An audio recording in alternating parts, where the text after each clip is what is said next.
I apologize for my absence of late, but finding out that the internet hates Hondas, more specifically, they hate 1986 Honda Preludes, has only added to my seasonal depression, crippling depression that is, and high levels of anxiety. Do not let your hearts be troubled. The internet is safe. What with all the LS swaps and all the 69 Camaras and Mustang GTs, the internet is thriving. And there is no need to have projects, cool projects, like this, a 520 Datsun. I mean, that's not interesting, a 68 520 Datsun. Nobody's interested in something like that. That's not cool. No, old trucks like that aren't cool. What we need to see is more square bodies. More square bodies with LS swaps on them after we do our first starts after sitting for 20 years. Yip-de-doo, who cares? If you're interested in something a little different, maybe a little odd, then you're at the right place. I will be your host. I am the original and one and only infamous Kentucky Yankee without a doubt. We have a Prelude here with CBR RR900 carburetors installed. When I last left and went on my hiatus and or sabbatical, we just got done putting a clutch in this thing, and then I built this off camera, air box, whatever, air filter box, whatever you want to call it, and I'll show that more in detail when I get it off and how I built it and stuff, because we've got to install a brake booster here because it's bad and I don't have any brakes. I thought it had to do with vacuum, but it doesn't. It's just a bad brake booster. I did get some other parts. Let me show them to you. Brand new set of tires. They are Westlake. Never heard of them before, but they have a 500 tread wear rating, so they should be good. There's a door panel over there. Why is that? There is a seat over here on the floor, a filthy seat. Why is that? Look inside the car over here. Why are the seats removed? I can answer that simply because, look, see all this mess here? I have been reupholstering the seats. This is the driver's now passenger side seat that I have reupholstered. That's what I'm working on right now. I've got it all covered up because I don't want my kitty cats tearing up my seat. So there it is, and that's what it's going to look like. I did, let me get this down here. This piping, I did double piping on it. I like that. I like the color because it's like 80s. Kind of ugly, but not too bad. What a mess. So here's a speaker I removed. All the speakers are a mess, and I did get a new set of speakers and started installing those. By starting, I mean that literally because I only have one installed. Look at that trim. See how it's folded in there? I'll have to get that out. Stuff like that will drive me nuts. Parts, the brake booster, as I said. Here's some valve stems. Here's some balancing beads for the tires. Then I'm going to use a choke cable. I don't even know what this is. Let's see. Oh, power steering pump kit. Because I'm going to rebuild the power steering pump. Door pins and bushings. This is for that strut mount on the top, which I'll show you guys when we install this stuff where it goes. And this is another bushing for the strut mount on the top. We've got this cool little tool right here to set the toe on the car after we install the tires. And this little device right here should do the camber and caster. I have to show you this. So far, this carpet is really nice in this car and it's going to clean up good. But there's one spot here. If you will look right there, it's a great big nasty hump. And it goes this direction. And I've been working on it to get it cleaned up. And what that is mud daubers. They're like some kind of little bee-looking thing. And they got in between the insulation and the carpet, because I pulled the carpet back to where I thought I could get out from under here, but it can't do it. So I'm taking this hammer, which is a shrinking body hammer. See, it's got the teeth on it. And I'm beating on it like that and vacuuming it at the same time because it stinks so bad.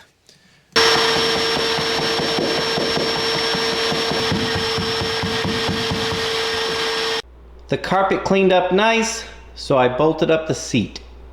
There's a view of the driver's side. We'll get our breather box off here, and I'll give you a closer look at it, and then we will replace the brake booster.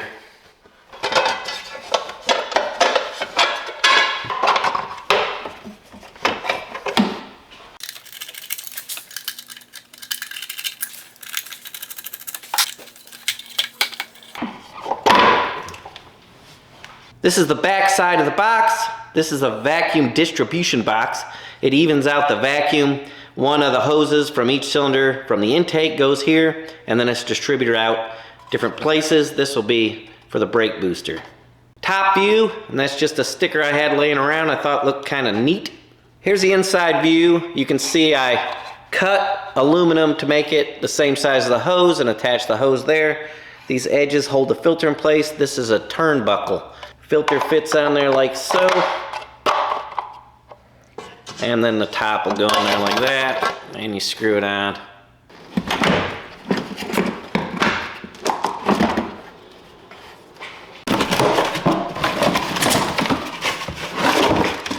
Reman junk, but what are you gonna do? That's all I have. I am looking forward to having some power brakes. I've been driving this car with absolutely no power assist on the brakes, and that kind of sucks.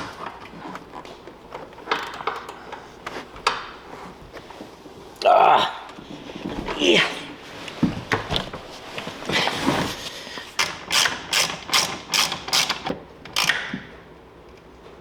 While under the hood, I hooked their choke cable up right there.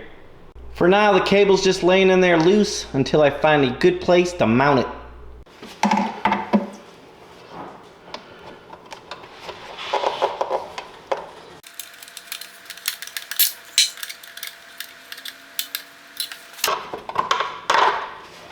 I may not have mentioned earlier, this is the original filter for this car. So if I have to get an air filter for it, I just get the original one.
I'm gonna do 2.5 ounces of balancing beads for each tire.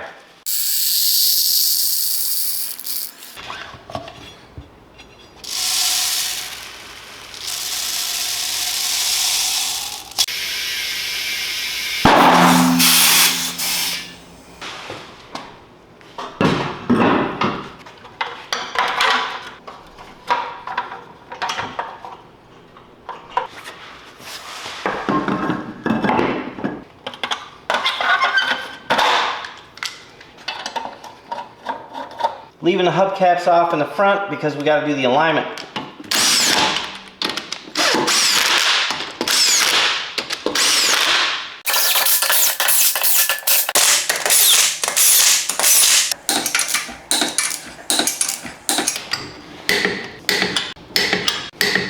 First step of the alignment is to make sure that the steering wheel is locked straight in place.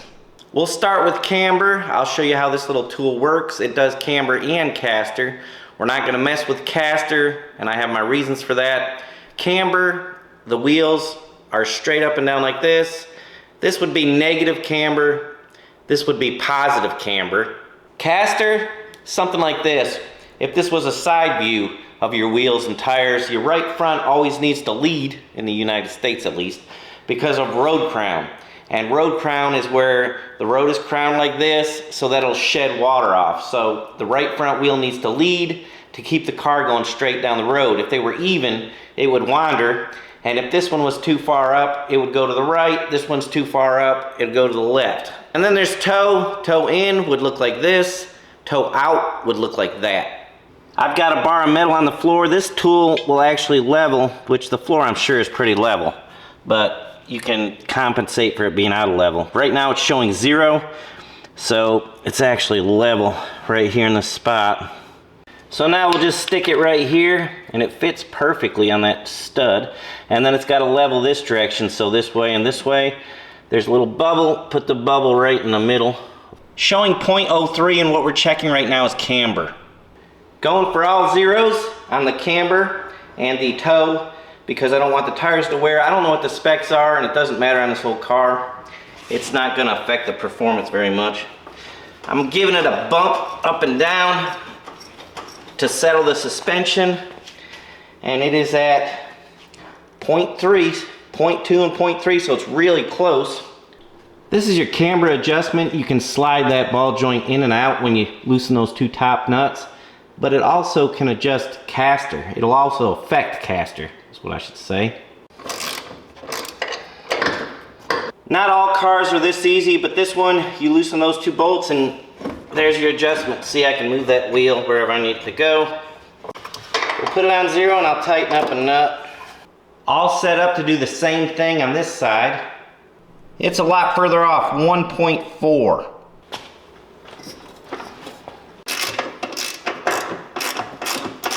We have a little bit of positive camber on this side, 0.6. And the only way to fix that would be to slot the top where it slides. The bolts slide in and out, and I'm not going to do that because I think we can get by with 1 degree of camber before you start wearing tires and things like that. And if it drives okay, it should be fine. Toe adjustment, there's your tie rod ends. I've already made my adjustments, but I'm just going to show you how to check your adjustments. The needle, I know where it's at right here right now. Taking a tape measure down to the floor, assuming the floor is level, and making them even, that's 5 feet. And this one, I have to roll it down just a little bit, that makes it 5 feet. Now we'll check our needle again just to make sure that it is right. Now I'm going to roll both wheels forward like that, and like that, and like that. And you can see the bar's uneven, so I got to make it even. And now again, I will check to make sure they're 5 feet. That's right, about 5 feet. And that is 2. I'm using the top of the car, these bars as a guide, and I got it right on. And now I'll check this, the needle position, and it is the same. So this car started off with negative toe a little bit, and on a front wheel drive, that's what you want, just a little bit of negative toe, because when it drives, it'll pull them together. When you step on the gas, it'll pull the wheels together in the front. Easy enough to check toe with a tape measure too. Just stick it on the inside tread is usually what I do, and then go over here. But this has to be the same height over here on your tape measure as it is over there. You can't have it like that. And then you check the front and the back, and it needs to be in the same spot height-wise, front and back, and you can make your adjustment whatever you need to do. There's one of these rods on each side of the car that is adjustable, and that is what does your caster. Caster will not be adjusted at this time. After I test drive it, if it pulls to the right or left, then I may adjust caster. Now we'll see how this rattle trap does on the open road. So far so good. I'm holding this camera and driving. I need to mount it somewhere. Let's see, our steering wheel, nearly perfectly straight. I'd say that's perfectly straight. If it was off, you'd have to turn your tie rod ends. Let me roll this up, it's probably noisy in here. Sorry about that. If it was off, you'd have to turn your tie rod ends, both of them one direction or the other direction, to get the steering wheel to move which way you wanted it. You wouldn't have to do like we did before. You just have to keep track of the turns and do them both the same. I don't feel any vibrations. That's good. Let's see. Maybe a very slight vibration in the steering wheel. Very slight. And I think it could be due to a CV axle going bad because it'll clickety clump when you turn real sharp, so that's a possibility. Looks like we're rolling. I'm gonna head down to the Hardee's. They got 2 for $5 chicken wraps. Get a couple of those. This is the end of the video, and we are back where we started on this video. The brake booster was brand new. The master cylinder, I had forgot. I kind of cleaned it up, but never did rebuild it properly. And it leaked all brake fluid in the booster. I had to take it off and wash it all out and order a master cylinder. This is what it's looking like right now in Kentucky. Might be time for a road trip. And if I do, we will be taking the Lude, and most of you know where I'm headed, to warmer climates. Thanks for watching, guys. I am the one and only infamous Kentucky Yankee, without a doubt. We'll see you next time.